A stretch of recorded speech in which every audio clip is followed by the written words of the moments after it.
Es que cuando la violencia se mete a tu casa, a tu cama, a lo más sagrado de tu vida y toca a tus hijos, es que ya me tocó a mí, duro, pero mis hijos, no, eso es un dolor aquí, metido en el alma. El alma existe. Y cuando el dolor y la violencia entra a la vida de uno de esa manera, yo digo, pucha, el alma existe. Me duele el alma. Se me partió el alma. ¿Y antes eras igual de religiosa, digamos? No, esto es un camino. Es un camino. Es un camino. Pues yo vengo de familia muy católica, mi mamá y mi abuela, súper devota siempre, sobre todo de la Virgen María. Y mi papá también. Yo iba siempre a misa chiquita con mi papá. Los domingos nos levantaba a las 7 de la mañana. Yo muy chiquito, ¿no? Pues a ir a misa a esa hora. Íbamos al colegio San Bartolomé, que es arriba en la Circunvalar. Sí. Pero la promesa era después un rico desayuno y un helado. Entonces yo iba a la misa y yo ya me sabía cuántos cuadritos había en el techo, las baldosas del piso, porque eran esas misas largas, que eran mucha parte en latín también. Y pues después de ahí, ya cuando llegaba el Padre Nuestro, yo decía, uy, ya se va a acabar. Ya vamos para el helado. Ya vamos para el helado, para el desayuno y el helado. Sí, ¿y tú naciste en Bogotá? Sí, yo nací en Bogotá. ¿Pero tu familia es...? Mi papá es de Moniquirá, sí. Es boyacense, y mi mamá es de Sincelejo, Sucre. Exacto, yo pensé que tú habías nacido allá, en el Caribe. No, pero sí tengo... ¿Tienes mucho Caribe? Sí, mucho, ¿sí? Sí. Sí, todas mis vacaciones, mi infancia, mi abuela, mi comida, todo lo que me ha rodado siempre ha sido el folclore costeño del Caribe. Eso es una mezcla maravillosa. Sí, bailo bien, bailo muy bien. Porros, sí. Sí. Porro, claro. Y una alegría como muy... Sí, alegría es, ¿no? Esa sangre costeña que le da a uno, ¿no? El ánimo y la felicidad y estar siempre uno contento. Como el sol, ¿no? Sí, tal cual, como el sol. Sí. Me da durísimo el frío. Sí. Sí, yo tengo calentadores por todos lados. Me da durísimo el frío. Gracias por recibirnos aquí en tu casa. No, gracias a ustedes por querer conocer un poco más de la vida de Miguel y mía después de todo esto. Debe ser duro llegar y abrir esa puerta. Todo es un proceso. Estas noches. Sí, es un proceso, ¿no? El primer día que llegué después del atentado salí corriendo. No podía ni siquiera abrir la puerta. O sea, me paré ahí y bueno, fueron las primeras 72 horas que fue muy duro, ¿no? Son las horas de mayor impacto emocional y cerebral y hormonal y todo. Entonces, yo entré acá y no salí corriendo. Pero todo es un proceso. Hoy en día ya no quiero salir de aquí. Es donde mejor me siento, donde más segura me siento, donde más feliz estoy. Aquí. ¿Donde más cerquita lo tienes? Sí, definitivamente. ¿Cómo le cambia a uno la vida en un segundo? Yo les decía a las niñas el otro día, esto es como cuando tú empacas en un carro para irte a un viaje maravilloso, que es la vida. Y empacas todo lo que tienes, tus sueños, tus ilusiones, empacas lo que eres, te montas a un carro, vas a 80 kilómetros por una carretera feliz, viendo todo a tu alrededor, viendo el cielo, las montañas, disfrutando, acompañándose uno en ese viaje con la ilusión, y de repente metes un frenón en seco y te estrellas y te pegas contra los vidrios y todo sale volando, tus sueños, tus ilusiones, tus planes, todo, absolutamente todo se detiene en un segundo. Y a partir de eso toca ver qué hace uno con eso, ¿no? Con esa frenada en seco en la vida tan abrupta. Y eso fue lo que nos pasó a Alejandro, a las niñas y a mí. Las niñas ya están más grandes. Sí. Pero Alejo tiene 4. Tiene 4 años. No sé esa conversación con Alejandro, ¿cómo ha sido? Pues mira, ese día hubo muchos regalos y muchos milagros antes de que sucediera esto. Esto es una cadena de milagros. ¿Ah, sí? Sí, esto es una cadena de milagros. El día anterior, nosotros habíamos estado en una fiesta en la casa de unos amigos y Miguel es súper psicorrígido. O sea, él al día siguiente tenía entrevista con un agente de Harvard y él dijo, yo me tengo que acostar temprano, a las 7 de la mañana tengo que estar allá, y acostarse temprano es acostarse temprano. Él nunca se da el permiso de un poquito más tarde o me tomo un vino porque no, o sea, es súper disciplinado. Ok. Y esa noche algo pasó maravilloso y Miguel no habló de política, no habló de nada, se relajó, hablamos de mil historias, nos reímos y yo le dije a Miguel, bueno, ya son las 11:30, nos vamos. Y yo me fui a hacer algo, cuando volví Miguel estaba cantando, a Miguel le encanta cantar. Y esa noche cantamos, bailamos, se nos desapareció el mundo entero, bailamos los dos, el uno pegado al otro toda la noche. Yo le decía a Miguel, te amo, y me decía, yo te amo, que es mi vida entera, y se nos desaparecieron los amigos, todos, estábamos él y yo. Yo solo me acuerdo de él y yo, no sé ni la gente alrededor qué hacía, ni si nos veía, ni si no nos veía. Llegamos a la casa a las 3:30 de la mañana. Qué emparrandada. A las 3:30 de la mañana, y obviamente pues él a las 6:30 ya se había ido. Yo lo iba a acompañar, pero pues yo no me paré, yo me quedé. Miguel va a su entrevista, después va a un almuerzo y yo me quedo viendo por YouTube la entrevista que él tuvo. Me llama desde el carro, me dijo, ¿la viste? Y le dije, uy, amor, qué cerebro el tuyo, qué inteligencia. Es que de verdad te cabe el país en la cabeza, sabes demasiado. Le hicieron una pregunta sobre puertos y yo no sabía que Miguel sabía eso. Yo estudio, pues yo lo acompaño a las sesiones de estudio y él viaja por todas partes conociendo y aprendiendo. Yo nunca lo había oído hablar de puertos. Y de repente una respuesta, empieza el puerto de acá, que tiene tanto que esto, va recorriendo todo el país. Yo le decía a Miguel, qué cabeza, Miguel. Eres impresionante, te admiro tanto. ¿Así? Así le dije. Y le hablé de su cabeza. Cuando él llega acá, me dice, nos vamos para Fontibón, ¿vas a ir? Y le dije, sí, yo voy. Y vamos a ir con Alejandro. Y Alejandro se voltea y dice, no, mamá, yo no quiero ir.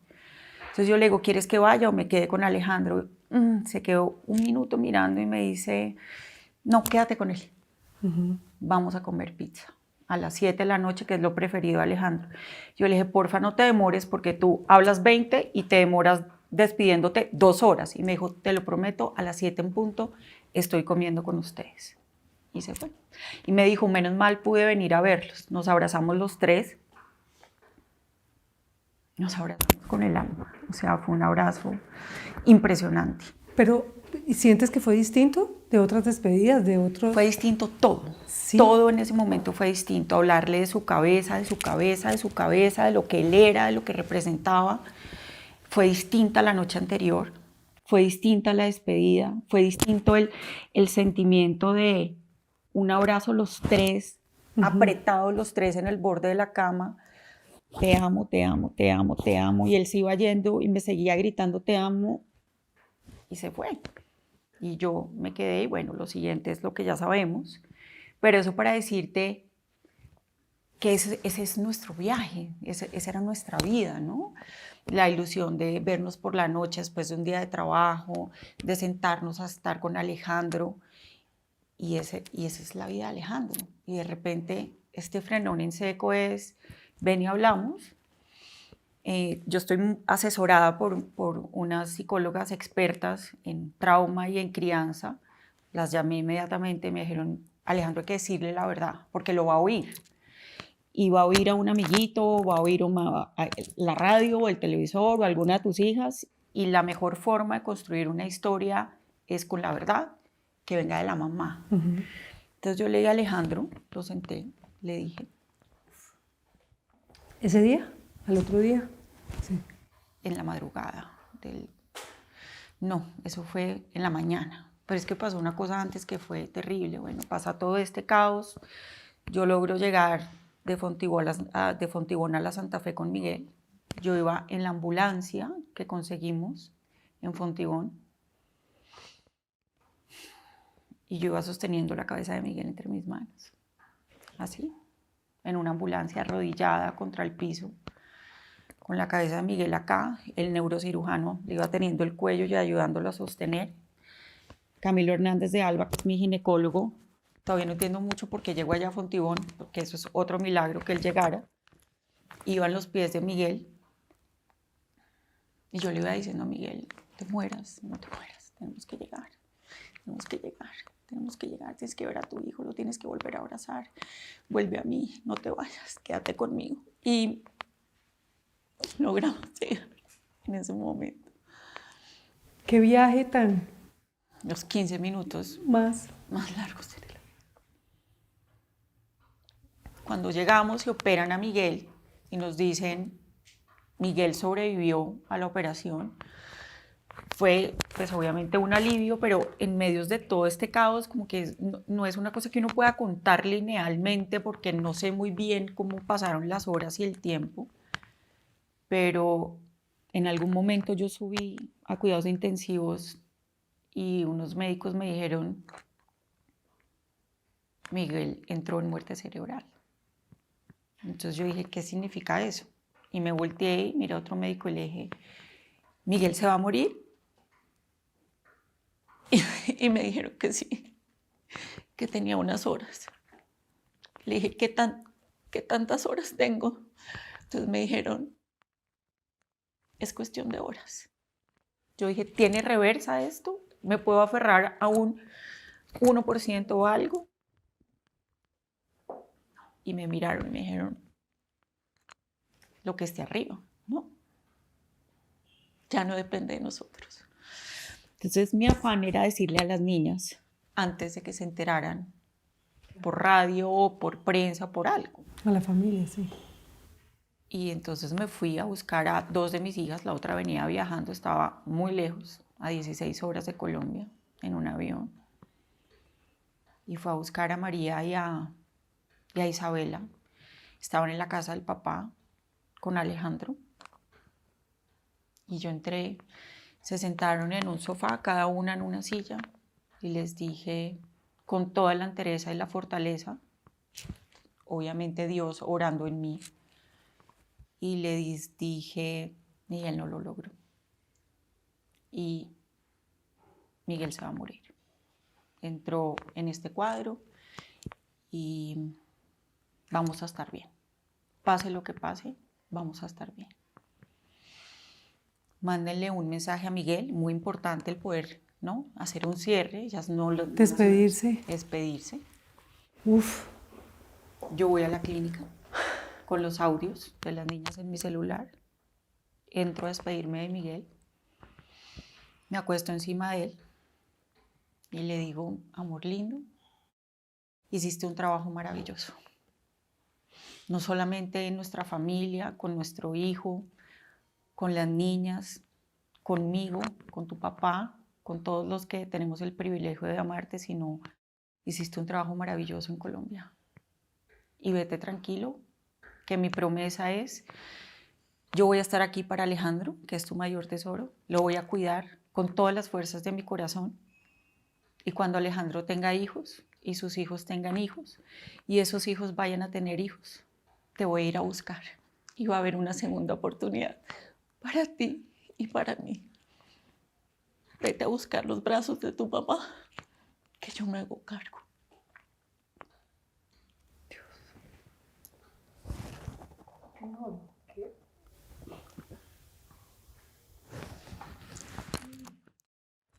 Ya, perdón. ¿Cuál perdón? Ningún perdón. Y yo creo que yo ahí salí, no me acuerdo muy bien el orden, pero sé que fui a buscar a Alejandro. Tembló, porque hubo un temblor horrible en Bogotá esa mañana. Sí. Yo iba en el carro, todos los carros parqueados y yo veía a la gente salir de los edificios, pues yo no entendía mucho qué estaba pasando. Yo no había dormido, no había comido, no había entrado al baño, o sea, yo duré 72 horas sin comer, sin dormir, sin entrar al baño, sin nada, o sea, un ente completo. Y yo iba en el carro, me acuerdo, muy angustiada, y llegué donde Alejandro y lo abracé y le dije, hijo, te tengo que contar una cosa. ¿Te acuerdas las reuniones que vamos con papá, en las que tú saludas mucha gente? Sí, mamá, sí me acuerdo. ¿Qué pasó? Y le dije, mira, papá estaba en esa reunión, en una de esas reuniones, y un joven, muy joven, tomó un arma y le disparó a papá en la cabeza. Y papá está muy malito. Está en la clínica y los médicos están cuidando su cabecita, está dormido, pero papá está muy malito. Entonces él se me tiró encima y me abrazó y me dijo, ¿por qué, mamá? ¿Por qué a mi papá? Le dije, porque hay gente buena del equipo nuestro, como papá, como tú, como tus hermanitas, gente del equipo malo. No entendía, entonces le dije, como cuando tú ves Spider-Man. Spider-Man es el bueno y ayuda a la ciudad y ayuda a la gente, pero por otro lado están los malos y él los tiene que defender. Y así estamos, eso es lo que está pasando. Estuve con él un rato, estuve en la casa del papá de las niñas, me devolví para la clínica y cuando llegué me dice el doctor Hakim, es otro paciente, otro cerebro y Miguel se está recuperando. No sé qué pasó ahí, no sé si grité, si me desmayé, no tengo ni idea. Pero eso es un poco lo que pasa cuando la vida te frena en seco, ¿no? Tú no sabes qué va a pasar. Y en ese no sabemos qué va a pasar, hay que coger lo mejor. Parar también, ¿no? Parar. Ver cómo recompones el viaje y empiezas a reconstruir con lo que tienes. Y bueno, esa fue la primera parte de esta historia tan dolorosa. Qué fortaleza, María Claudia, la tuya. ¿De dónde ha salido esa fuerza? ¿Siempre eras así? ¿O esto ha sido fruto de este golpe tan brutal? No. Yo siempre he tenido mucha fortaleza. Yo soy cuidadora. Ese es mi rol. Yo soy cuidadora, soy la cuidadora de Miguel, la cuidadora de mis hijos, de mi entorno, de mis amigos. Tú hablas con mis amigos y siempre dicen, María Claudia tiene una fortaleza gigante. En este momento, cuando algo sobrehumano pasa, sí, que supera cualquier capacidad de manejo, de entendimiento humano, el cerebro no se puede adaptar, ¿no? Entonces el cerebro busca estrategias para ver cómo se adapta y cómo soluciona algo, pero como nunca ha pasado y es impensable, eso no, un poco entra como en una fase de shock horrible. Total. Que es el cerebro viendo a ver qué hace, las emociones, el cortisol, la adrenalina, todo. Pero yo creo que hay 3 cosas que a mí me han mantenido en pie. Uno, Dios, sin duda alguna, me costó. O sea, no fueron las primeras 72 horas que estuve ahí unida. Debe pelear uno mucho, renegar. ¿Sabes qué me costaba mucho? Más que pelear y renegar, porque yo, gracias a Dios, no tengo ningún sentimiento negativo en este momento de mi vida. De nada. No tengo rabia, no tengo rencor. Yo no le echo la culpa a nadie, nada. Eso no tiene que ver conmigo. Era más como tenía tanta adrenalina, ¿no? Esto te llena de adrenalina, la adrenalina se va a las extremidades, tú sientes que tienes que moverte, hacer, ejecutar, ¿no? El cerebro se vuelve muy ejecutivo. Entonces no podía parar a orar. Y a la clínica llegaban una cantidad de padres divinos a hacer oración y yo le decía a mi mamá, a María Carolina, a Delia, a la madrastra Miguel, a todo el mundo, vayan, recen ustedes, a mí déjenme quieto, porque yo no puedo parar. Entonces mi camino con Dios fue un poquito después, pero sin duda, así yo no estuviera conectada, Él estaba orando en mí, pero sin duda, pues porque la muerte también lo ronda a uno, ¿no? Y Él bailó con la más fea, pero yo también, porque es que a uno le digan que el amor de su vida, el papá de su hijo, con el que te vas a comer una pizza a las 7 de la noche, acaba de recibir un tiro en la cabeza, pues uno siente que se muere. Es decir, el sentimiento es, voy a morir inmediatamente. Entonces, primero Dios, por encima de todas las cosas. Si hay algo sobrehumano, solo te puede sostener algo que está por encima de nosotros, que es Dios, sin duda. Lo quieras o no, lo veas o no, o lo reconozcas o no. Dios obrando. Segundo, mi promesa, Miguel, que no era una promesa de ayer ni del atentado, la promesa de vida, y era nuestro acuerdo, ¿no? Tú con la familia, tú con los hijos, tú conmigo, y yo con eso soy feliz. Y era nuestro acuerdo de vida. Yo obviamente he hecho política con Miguel toda la vida, las grandes decisiones las tomamos juntos. Yo soy la persona que detrás de todo lo que la gente ve está ahí hablando con él, conversando, tomando decisiones, qué camino cogemos, qué decimos, qué no decimos, todo. Pero mi lugar es el cuidado, la protección y llevar a mis hijos ser unos seres humanos de bien. Y esa era mi promesa a Miguel. Y yo se la hice cuando pensé que se estaba muriendo. Yo me voy a hacer cargo. Yo me voy a hacer cargo de mis hijos y voy a estar bien para ellos. Y sin duda, pues esa promesa la honro con todo el amor de mi vida y con toda la fortaleza venida de Dios. Y lo tercero, por supuesto, mis hijos, sus vidas mismas, ¿no? Su propio dolor. Son 4 hijos con 4 edades distintas, con 4 maneras diferentes de asumir, de afrontar y de sentir esto tan doloroso. Y si no soy yo, ¿quién es? ¿Quién?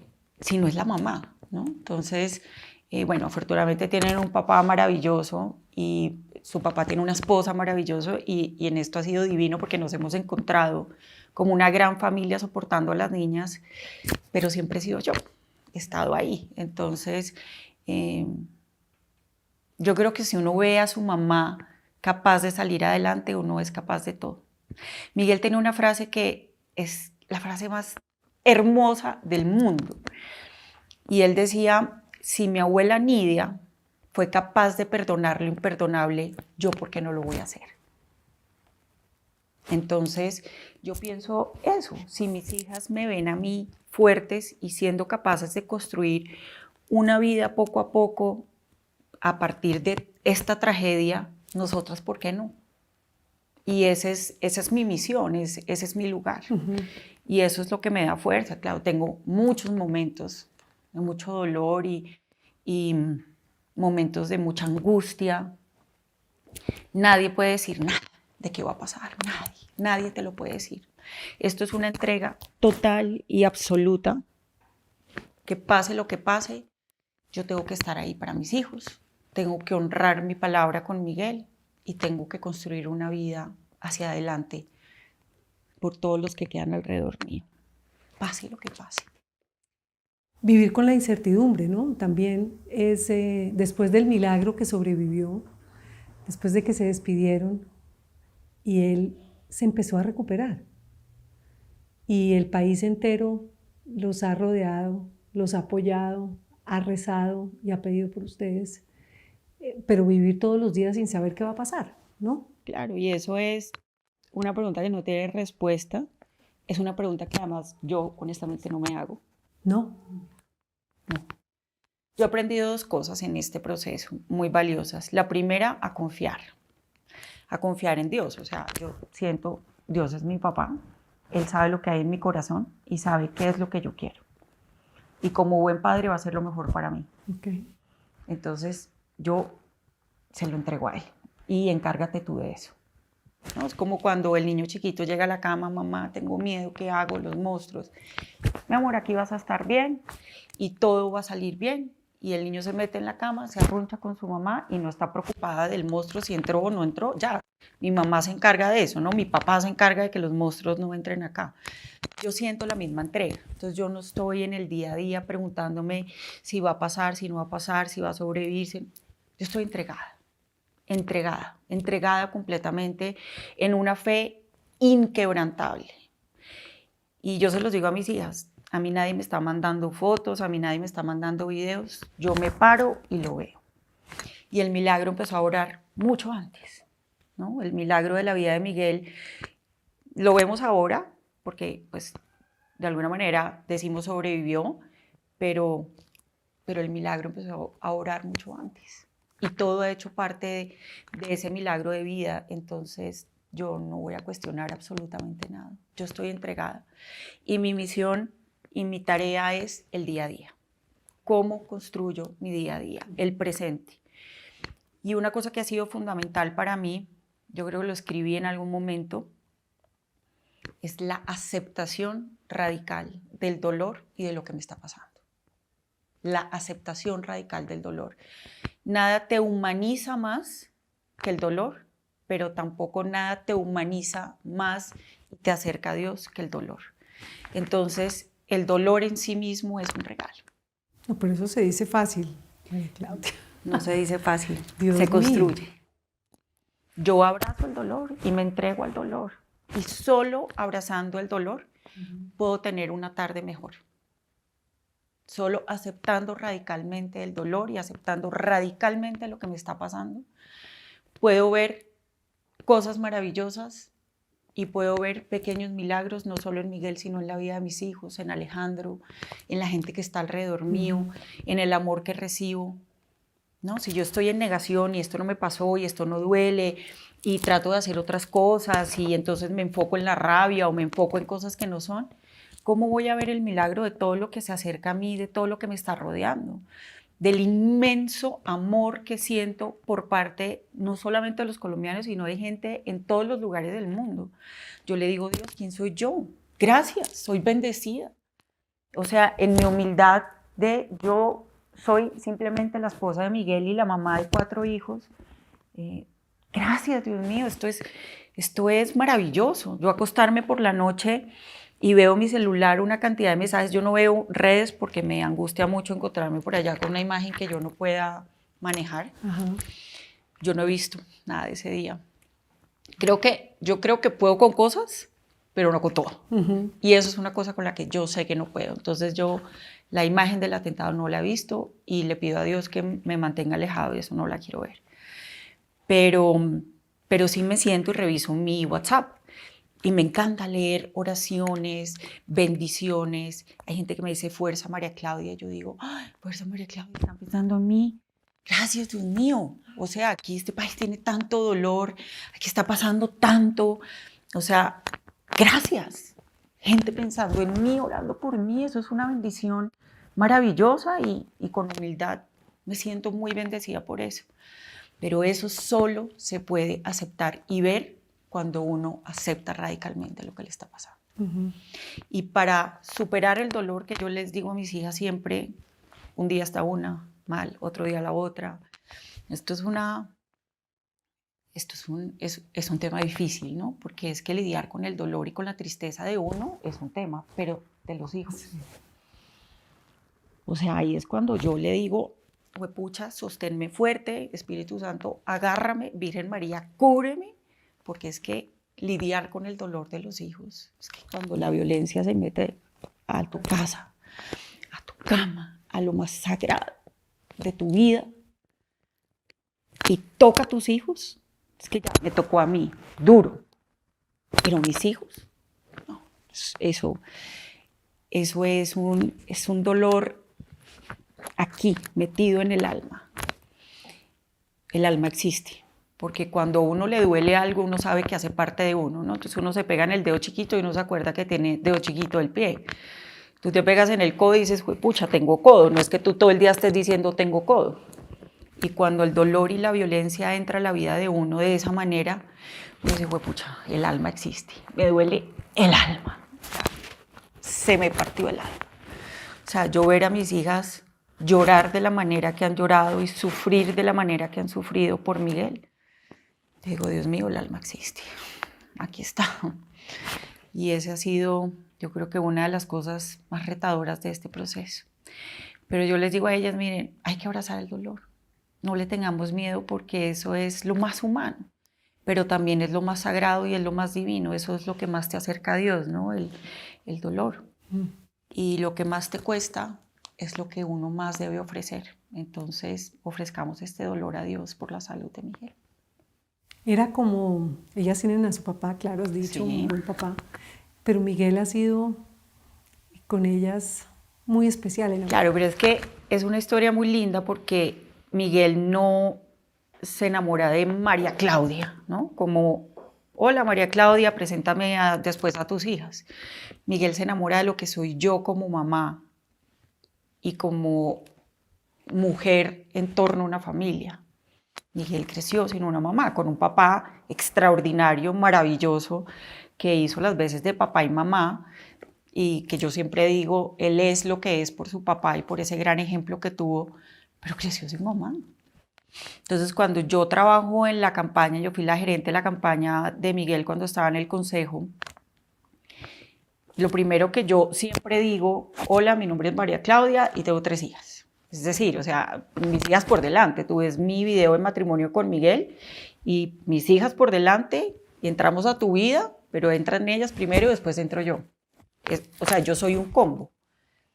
Y cuando Miguel y yo empezamos a trabajar, pues yo trabajaba con él, pero estaba todo el tiempo con mis hijas. Entonces iba a tomar onces con ellas, las recibía del colegio. Yo me acuerdo que él me miraba con una admiración, pero impresionante. O sea, él era como anonadado, él no tenía palabras para decirme. Entonces yo creo que él se enamoró mucho de esa parte. Esa figura. De esa figura y de esa parte maternal mía tan fuerte, maternal tan, ¿no? Tan visible para él y que él tanto había añorado. Él un día me dice, terminamos la campaña y yo pues me dediqué a mis cosas y él pues tenía un viaje, algunas cosas. Me busca después que se acaba la campaña. Me dice, María Claudia, yo tomé una decisión de vida. Y yo le dije, ¿ah, sí? Cuéntame, ¿cuál es tu decisión de vida? Me dice, es que yo decidí que quiero pasar el resto de la vida contigo. Y yo le dije, Miguel, es que primero esa decisión se toma entre dos, generalmente. Que no me notifiquen. No me notifique, me dijo, no, es que yo quiero tener un hijo contigo. Y yo quiero que tú seas la mamá de mi hijo y yo quiero tener una persona como tú el resto de mi vida. Entonces, claro, Miguel llega a una familia donde hay una mujer, donde hay una mamá, donde hay 3 hijas. Entonces esto fue maravilloso para ellas, pero fue un regalo de vida para él también. Bueno, pero ahí ¿qué dijiste inmediatamente? Sí, no, le dije que estaba loco, le dije, no, vaya, crezca, madure y después hablamos. No, sí, ¿qué le pasa? No, ¿y cuánto tiempo pasó? Le tocó trabajar duro y parejo. Me compuso canción, me mandaba flores, me llamaba. Entonces un día lo llamé y le dije, mire, Miguel, yo lo voy a bloquear. No. Lo voy a bloquear, no más. Yo no puedo con esto, yo tengo 3 hijas, yo... Era muy intenso, estaba... Es que él es intenso en todo. En todo. En todo. O sea, las personas que seguro me están viendo en este momento y conocen a Miguel, saben que no existe persona más intensa, perseverante en su vida. Y todo lo que implique un reto es donde él está primero. O sea, para lo que para unos es reto, perseverar o no, esforzarme, es una jartera, para él es su lugar seguro. O sea, es donde él sabe moverse. Entonces yo le dije, Miguel, te voy a bloquear. No, por favor, no me bloquees, te prometo que yo no te vuelvo a llamar a las 6 de la mañana. Y le dije, no, sí te voy a bloquear. Y lo bloqueé. Entonces me mandaba papelitos, me mandaba cosas a la portería. Y después de unos meses yo dije, pero yo, ¿por qué me voy a perder de esto? O sea, de un amor tan lindo, ¿por qué? O sea, ¿qué es lo que me da miedo? ¿Qué es? Entonces hablé con mi mamá y le dije, mami, es que yo soy 6 años mayor que Miguel. Y mi mamá me dijo, ¿tú sabías que mi papá era mucho menor que mi mamá? Ajá. Y tuvieron un amor divino y se amaron toda la vida. Y creo que mi abuela era 6, 7 años mayor que mi abuelo, algo muy parecido. Y mi mamá me dijo, no te pierdas eso. Y entonces pues le dije a Miguel que sí, que le iba a dar una oportunidad. Y fue, todos los amigos nuestros saben, eso es como un cuento de hadas. Una historia de amor impresionante. No hay amor más grande que el que Miguel sienta por mí. Su vida entera soy yo. Y pues su hijo y las niñas, pero el amor de su vida, el amor más intenso, o sea, siempre al lado de él. Esa conversación, después de uno haber tenido 3 hijas y ya, digamos, para volver a empezar. Para volver a empezar, sí. Pero fue divino. Buscamos mucho a Alejandro. Yo me moría por tener un hijo de Miguel. Me moría. O sea, yo decía, ¿cómo será eso? ¿Cómo será Miguel de papá? Eso tiene que ser un regalo de la vida y de Dios impresionante, ver a Miguel siendo papá. Y pues, sí, yo creo que de las cosas más dolorosas de este proceso. Miguel me dijo un día, no me voy a perder un minuto de la vida de Alejandro. Es que era entregado en amor. Era su parque de diversiones. O sea, Miguel toca piano, toca acordeón, pinta divino, hace plastilina espectacular, crean monstruos espectaculares, los cuentos más divinos. Tienen un dragón que se llama Bagar y es como una historia que crearon entre los dos. Y yo creo que para las niñas y para mí, ver a Alejandro sin su papá es, sin duda, lo más injusto, lo más doloroso de este proceso. Ahí es donde yo digo, pucha, Dios, agárrame fuerte. ver a Alejandro rezar, ver a Alejandro rezar. semejante chiquitico. Y ha habido momentos muy íntimos nuestros, porque ha pasado mucho. Ha pasado tantas cosas, ha habido tantos momentos tan duros y difíciles. Y ha sido muy doloroso para mí ver a Alejandro sin su papá. Y pensar que Miguel se está perdiendo cosas de Alejandro que no van a volver. Y que no sabemos cuándo. Ni sabemos si sí. No sabemos nada. Entonces, bueno, tener fortaleza y fe en que los procesos de Dios son perfectos y que quiere lo mejor para Miguel y Dios quiere lo mejor para Alejandro y quiere lo mejor para mí y quiere lo mejor para mis hijas. Pero Alejandro es el punto de quiebre de esta casa, definitivamente. Y él estará allá agarrado a Sin ese duda. chiquito, Sin duda, a las 3 niñas, sin duda, a ti. sin duda, sin duda. Yo no dudo un minuto que Miguel está batallando fuertemente de la mano de Dios por volver a los brazos de su hijo y volver a mí. Es que fue muy cortico, llevamos muy poquito tiempo. 14 años no es nada. Y 4 tiene Alejandro, ¿no? 4 tiene Alejandro. Ojalá, me aferro a todo, a toda la fe, a todo el amor, entregada totalmente, pero ojalá esta historia pueda continuar al lado de Miguel. Tener el final feliz. Se lo Sí. merecen. Así es. ¿Hablaron antes de los riesgos? ¿Tenían miedo? ¿Lo habían discutido? Mucho, mucho. Hablamos mucho de eso. Yo le decía a Miguel, estás peleando muy duro y estás muy poco cuidado. Pues es que no puedo hacer nada, porque es que yo pido y aquí pues no pasa nada. Un esquema que realmente yo honro a cada una de las personas que durante todo este tiempo nos cuidaron, hacían lo mejor que podían con lo que tenían. Pero pues es que cuando tú tienes 2 policías, uno se tiene que quedar en el carro porque no lo puedes dejar en un lado y el otro está cuidando a Miguel, pues es que ahí no hay falla, ahí es simplemente no tienes con qué. Y ellos además han sido absolutamente maravillosos conmigo y con las niñas, con Alejandro, con Miguel y lo han dado siempre todo, pero era muy insuficiente. Muy insuficiente. Mira, nosotros a veces llegábamos a los foros del Centro Democrático y era Miguel con un policía en taxi. Sí. O sea, uno llega a alguna parte, Completamente o desprotegidos. sea, un tipo que estaba hablando de acabar con la guerrilla, de el narcotráfico, de aspersar con glifosato, el 7 de agosto se acaba la impunidad y llega a una región, un taxi y un policía, pues evidentemente era una preocupación. ¿Y había recibido amenazas concretas? No, nosotros no, nunca.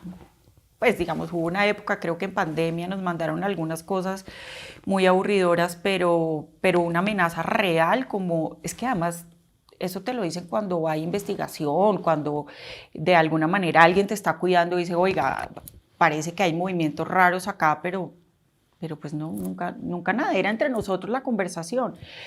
Miguel me dijo a mí, si yo veo que voy a ser preso político, en algún momento, o sea, no necesariamente acá, digo, en la vida, Sí. ¿sí? Como una promesa de vida, porque claro, cuando tú entras a la política es cómo vamos a jugar, como familia, es decir, es una conversación.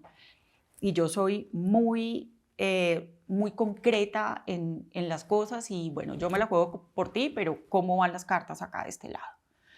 Entonces yo le dije a Miguel me dijo, mira, si yo voy a ser preso político, me voy del país, nos vamos. O sea, yo perderme la vida de Alejandro y ser un Mártir en una cárcel. en una cárcel, bajo un gobierno que no me da ninguna garantías, pues no, me voy. Si yo veo que hay una amenaza real contra mi vida, Okay. o contra tu vida, o contra la vida de alguno de los niños, nos vamos. Inmediatamente. Si soy preso político o si veo una amenaza en nuestra vida, me voy, porque lo más sagrado para él en su vida, pues somos nosotros y sin duda Alejandro. Pero has recibido una llamada de solidaridad del presidente. No. No. Y es que las cosas vienen juntas, ¿no? Está Miguel luchando por su vida, que todavía es crítico su estado de salud. Muy crítico. Todavía es difícil, me dices, muy incierto. Y muere Nidia. Sí, muy doloroso. Muy doloroso, y yo, digamos, en cada proceso pienso como en las personas que están a mi alrededor, ¿no? María Carolina, a mí me dio muy duro ver a María Carolina tener que asumir pues lo que le estaba pasando a Miguel. Por un lado, siento que es una mujer muy valiente, que tiene una resiliencia impresionante, que además una fortaleza que nos ayuda y nos irradia a todos. Les contagia, sí. Nos contagia. Su fe maravillosa, pero después verla atravesar el duelo de su abuela, que es su mamá. Muy triste para toda la familia, muy doloroso. ¿Le contaste a Miguel? No. Yo creo que si Dios me da la oportunidad y si está en manos de Dios, después hablaré con él de eso. Pero yo creo que él en este momento, la batalla que está dando es lo suficientemente difícil. No quise ponerle ninguna carga adicional, no sé qué tanto oye, no sé nada. Yo me conecto desde aquí, desde mi corazón, no es porque yo vaya a la clínica y le hable al oído. No pasa por ese lado, pasa por mi relación con él y lo que yo siento aquí con él. Y esta batalla ha sido muy dura para él y ha pasado momentos muy críticos y muy difíciles. Y pues si Dios nos da la oportunidad, ya habrá tiempo para hablar de ese tipo de cosas. Y pues... De repente, en temas de tecnología, ¿pensaron en algún momento en llevárselo para Estados Unidos? Mira, así como yo te digo que estoy entregada a Dios y mi fe en Dios y todo lo que yo soy y mi familia ha puesto en Dios, estoy entregada completamente. Para mí no es una opción, no lo miro, no lo contemplo, y menos ahorita. O sea, lo que ha hecho el doctor Hakim y todo su equipo, porque esto es un equipo gigante. Puedo mencionar unos nombres: el doctor Carrizosa, que ha sido, pues además de un ángel guardián conmigo, un ángel guardián para Miguel; el doctor Ordóñez, la doctora Jenny Salamanca, Reyes, o sea, una infinidad de médicos, los más expertos, Daniel, su anestesiólogo. No, esto es impresionante. Enfermeros y enfermeras que están dándolo todo. Yo estoy confiada, está en las mejores manos. Estoy agradecida no solo por la parte clínica, lo que han hecho por Miguel, porque como yo dije, son un ejército de ángeles obrando en la vida de Miguel. Viviana, que ha sido pues una doctora maravillosa, que además es lo más dulce oírlas, como un bálsamo, maravillosa. Y además como familia nos han acogido, nos han contemplado, nos han ayudado. Los momentos más duros emocionales míos han sido allá, en la clínica. Y el doctor Ordóñez y el doctor Carrizosa son los que me levantan como si fueran expertos en psicología y en psiquiatría y en todo. Entonces yo confío plenamente, me entrego plenamente. Cuando sea el momento, si llega el momento, tomaremos otro tipo de decisiones. De eso todavía ni siquiera se habla, no es el momento de hablar de eso. En este momento yo estoy confiada, estoy entregada, está en las mejores manos, lo he visto. El doctor Hakim es un ser humano impresionante. Tiene la bondad en sus ojos, la firmeza en sus manos y el corazón para que esto haya sido el proceso más amable dentro del caos más absurdo que puede vivir una familia. Entonces, mi total confianza, mi total agradecimiento, y ellos me irán guiando en el camino sin saber todavía qué vaya a pasar. ¿Cómo es tu vida? Clínica, Alejandro, todos los días en la clínica, ¿cómo son las noches? ¿Cómo es tu vida? ¿Cómo ha sido este mes? Yo de las primeras semanas me acuerdo muy poco, pues digamos como retacitos. Tengo amigos que me ayudan como a reconstruir: hiciste esto, fuiste, dijiste, ¿no? Fue muy caótico todo. Ahora tengo ya una rutina más tranquila. Yo estoy allá todo el tiempo y ahí hago oración, escribo, le estoy haciendo un diario con todo lo que ha pasado. Le canto. ¿Ah, sí? Sí, le canto. ¿Y tú cantas? No. Debo estar diciendo, no, esta señora que no cante más. Ahora, Pero ¿y qué le cantas? unas canciones divinas de iglesia, que es una forma de orar. Sí. A Miguel le fascina la música, él es enloquecido, y hay unas canciones de iglesia, de música pues de Dios, que a él le encantan, entonces yo se las pongo y oro con él, yo me arrodillo al pie de su cama y canto, le canto mucho, escribo al lado de él, y de ahí salgo, almuerzo ahí en la clínica, mis hijas me llevan al almuerzo, pues para comer como comida caserita, lo poco que puedo comer, porque bueno, todavía estamos con mucha ansiedad, mucha angustia, pero me llevan la coca, entonces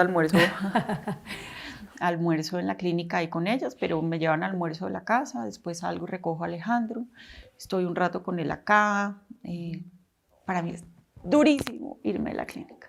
Sí, despedirte. Durísimo. Durísimo. Siento la angustia de que algo va a pasar y no voy a alcanzar a llegar. Pero yo tengo que honrar mi palabra de estar con Alejandro. Y sé que si Miguel estaría acá, me estaría diciendo, María Claudia, gracias por estar conmigo, pero necesito que estés con Alejandro. Entonces todavía como ese trauma del carro de no voy a llegar, ¿no? Que fueron los 45 minutos de mi casa a Fontibón, que fueron tan duros. Tengo como esa sensación de que si pasa algo, no voy a llegar. Entonces me cuesta mucho irme de la clínica, mucho. O sea, en este momento estoy con medio cabeza pensando en que quisiera estar allá. ¿Y las noches igual? ¿El teléfono ahí?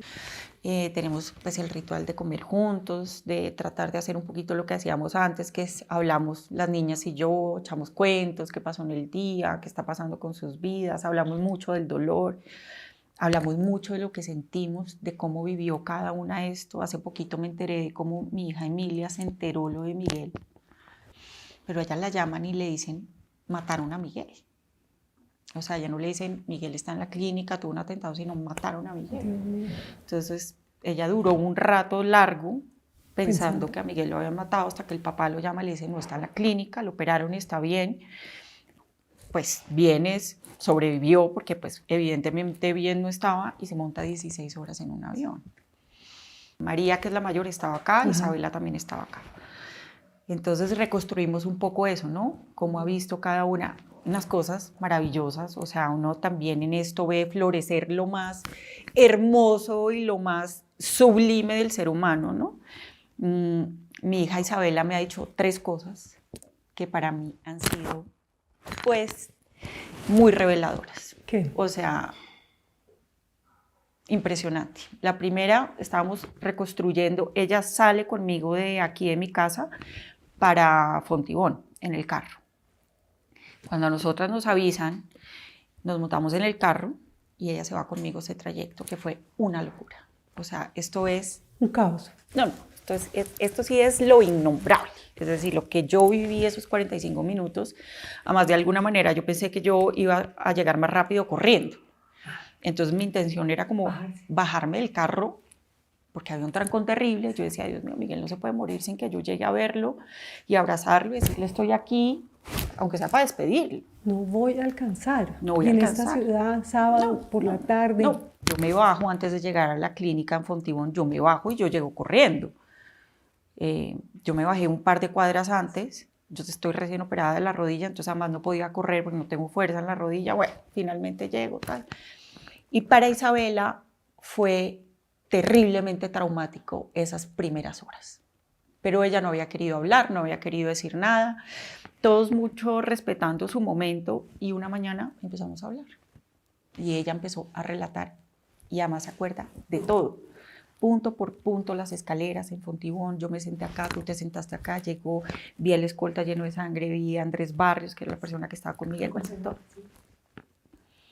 Y yo le dije, Bela, ¿perdiste la fe en algún momento? O sea, ¿pensaste que Miguel se iba a morir? Y me dijo, mamá, la vida de Miguel en sí misma es un milagro. Miguel es cantante, es músico, es escritor, es pintor, es ajedrecista, el mejor golfista, el mejor papá, el mejor esposo, el mejor padrastro, el mejor ser humano, un político excepcional. Su vida misma es un milagro. Y como milagro que es dado por Dios, pues Dios, yo sabía que no se lo iba a llevar. Porque Dijo así. Dios no se lleva sus milagros. Ay, qué linda. Eso fue lo primero que me dijo Isabela. Después hablamos del niño que hizo el atentado y reflexionamos mucho al respecto. Yo a mis hijas les he dicho, cuando uno a los 14 años empuña un arma, en vez de estar pateando un balón, consiguiendo su primera novia, ¿no? Aprendiendo matemáticas, luchando con una materia que no le entra bien y tiene más habilidades en matar que en patear un balón, el problema no está en él. El problema está en qué tipo de sociedad somos nosotros y qué tipo de país somos y cómo normalizamos que niños de 14 años sean instrumentos para la guerra. Y yo no siento ninguna rabia, ni siento rencor, ni siento nada, siento dolor por ese niño. Es un niño, no importa qué hizo, ni cómo lo hizo, ni de dónde vino ese odio, ni eso que él sentía. Yo tengo entendido que él sabía que lo iban a matar después de... O sea, que él dijo, sí, yo sabía que me iban a matar. Y entonces Isabela me dice, mami, tienes toda la razón, porque si a uno no le importa su propia vida, pues ¿qué le va a importar la vida de los demás? Y es muy profundo eso, porque cuando tú miras y a los 14 años no te importa tu propia vida y tu propia vida no tiene ningún valor ni para ti mismo ni para la gente que te rodea, pues nada tiene sentido. Y eso dice mucho de todo lo que está pasando, ¿no? Hoy tener tanto una legislación como unas condiciones en las que de alguna manera los niños fácilmente son usados como armas para hacer daño y para la violencia y para la guerra. Entonces fue una reflexión muy linda con ellas. Para ellas, digamos, hay mucho dolor, pero en este proceso no hay rabia, ni hay rencor, y como te decía al principio, ni siquiera culpas. ¿Qué es esa carta que tienes ahí? Como una joya de un escrito. Ay, no, es que esto es divino porque esta es la primera carta que le escribió a Miguel el Día del Padre, pero habla mucho de lo que es él y se las voy a compartir porque esto es Miguel. Y yo te dije, nuestro sueño era tener un hijo juntos. Ay, más Alejandro es igualito, Miguel. Es igualito. Cuando era chiquito, esas fotos que se ven de Miguel con Diana, se ven muy, muy, muy parecidos. Pero además en personalidad, en todo. ¿Sí? Alejandro es impresionante, sí. Esto es junio 19 del 2021. Yo le digo amor lindo, entonces voy a compartir eso con ustedes. Y él me decía amor linda. Amor lindo, hoy en tu primer día del Padre con nuestro bebé me siento feliz y agradecida con Dios porque tú eres el mejor papá. Alejandro es muy afortunado. En ti siempre tendrá el mejor ejemplo y un modelo a seguir.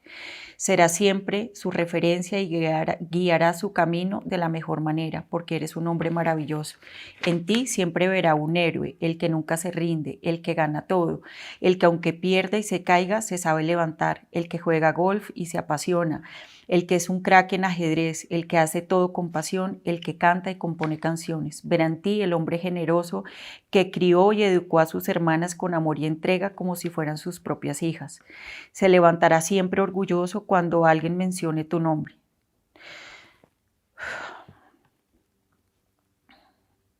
Será siempre su héroe porque un ser humano como tú no hay. Gracias, amor, por ser el pilar de nuestra familia, por ser un papá para las niñas y sobre todo gracias por cumplir juntos nuestro sueño de ser papás. Te amo infinito, te admiro y estoy agradecida con Dios porque mejor papá para Alejandro no puede existir. Feliz Día del Padre, amor lindo, que pases muy feliz.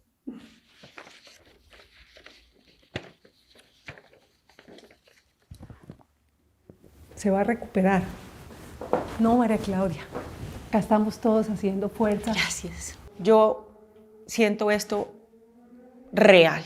Yo siento que Dios está obrando en la vida de todos los colombianos y que ese amor, esa fe y esas oraciones es lo que mantienen a Miguel vivo. Sin duda, no lo dudo ni un minuto. Y yo pudiera darle un abrazo de agradecimiento a cada una de las personas que se toma un minuto de su vida, un rosario al día para orar por Miguel, se lo daría con todas las fuerzas de mi corazón y desde aquí lo envío dando las gracias infinitas por no soltar a Miguel. Esa oración lo está sanando, esa oración hace parte del milagro. Y el milagro de yo estar acá, el amor de la gente me mantiene en pie también y Ojalá hubiera una palabra más grande y más poderosa que gracias, pero es lo que tengo. Y gracias a los médicos, gracias infinitas al equipo maravilloso de Ángeles en la Tierra, que son todo su equipo de médicos, enfermeros e enfermeras, y a todos los colombianos que han estado unidos en el corazón por la recuperación de Miguel. Eso es lo que yo quiero, que vuelva el esposo, el papá, el hijo, el amigo. Me sueño con verlo caminar de nuevo por acá, tocar su piano. Llegar a la casa. Llegar. Ese es mi gran sueño. ¿Ha fallado algún momento la fe? ¿Has dudado? No. Desde que me acerqué a Dios, no, nunca. Para nada. Entregada totalmente. No, no ha fallado. Todos los días me siento más fortalecida. Y cuando tengo alguna duda, que es normal, ¿no? Alguna duda, recurro a Dios y Él mismo me centra de nuevo en lo que tengo que estar. Mucho amor para las mujeres que, como yo, sufren esta tragedia de no tener al amor de sus vidas al lado y que tienen que salir y construir una vida sin ellos. Nunca antes había sentido tanta empatía y solidaridad con el dolor como hoy. De hecho, mucho trabajo social, mucho. Con Miguel hemos hecho miles de cosas que pues ni son visibles, lo hemos hecho como familia. Yo he trabajado con niñas víctimas de trata de personas, con niños en situación de vulnerabilidad, un montón de cosas. Y el dolor y la violencia la he visto con mis propias manos, la he tenido aquí abrazada con unas historias terribles, pero yo creo que nunca antes me había impactado tanto el dolor como en este momento. Es una forma de humanizarse, lo que te decía, ¿no? Es la forma como uno empatiza con el dolor alrededor de lo que está pasando. ¿Recordaba mucho Miguel a Diana? Te voy a dejar ir ya para el hospital, pero me llama la atención que él tenía la misma edad que tiene hoy Alejandro cuando perdió a su mamá. Él sufrió mucho con ese duelo. Él estuvo resentido, adolorido, muchos años, y se empeñó en cambiar la realidad que nos tocó vivir como generación. Sí. Para verlo ahora luchando por su vida en un hospital. Ay, sí, qué dolor. Muy duro. Para él, pues, él decía, yo cambio todo por tener a mi mamá en la vida, ¿no? Todo, hubiera dejado todo por tener a mi mamá. Hablamos mucho, ¿no? Y con el papá de Miguel también hablamos mucho y reflexionamos y decíamos, así estaba Miguel. Y las niñas, preciso, me decían, mami, nos da mucho dolor ver a Miguel ahora, porque él era así, un bebé, cuando mataron a su mamá. Estábamos todos muy movidos, ¿no? Por esta época de Alejandro, sus 4 años, imagínate tú. Y Miguel sí, claro, su mamá por delante, en todo, por las noches, y rezamos con Alejandro. Nosotros tenemos un ritual siempre, el que Miguel pocas veces faltaba, o sea, tenía que ser una cosa extraordinaria, porque es que cogía moto, mejor dicho, cogía lo que fuera, avión, para llegar a acostar a Alejandro. Entonces nos acostamos los 3. Te voy a compartir una foto de ese momento que es muy linda. No, me la tomó alguna de las niñas. Alejandro en la mitad, Alejandro duerme con nosotros, nunca tuvo ni cuarto, ni cama, ni nada. No. Le acabábamos de regalar cuarto y dijimos, bueno, ya, se mantiene un cuarto de juegos, vamos a hacer ahora sí que tenga cama y empiece a dormir en la cama porque no nos deja dormir. Justo cuando pasó esto, entonces nunca ni estrenó la cama, pero él siempre ha dormido con nosotros desde bebé. Entonces Miguel a un lado, yo al otro y Alejandro en la mitad, y rezamos todas las noches, agradecíamos y se lo encomendábamos todo nuestro día y todo el amor de su abuelita Diana. Y leer siempre 1 o 2 cuentos, que Miguel le leía los cuentos divinos. Y era un momento muy especial, apagábamos luces y los 3 nos quedamos dormidos. Y Miguel, bueno, me tengo que ir a trabajar. A las 7:30 de la noche empezaba su segunda agenda de trabajo. Pero siempre su prioridad, por encima de todo, dormir a Alejandro. Me llamaba, amor, no lo duermas, que voy llegando. Y yo, pero oigo ruido, ¿qué pasa? Me dice, no, es que voy en moto. Y yo, ay, Dios, no. Para ver a Alejandro. Bueno, estamos en manos de Dios, entregados, y que sea lo que Él quiera para nosotros. Es lo que tenemos.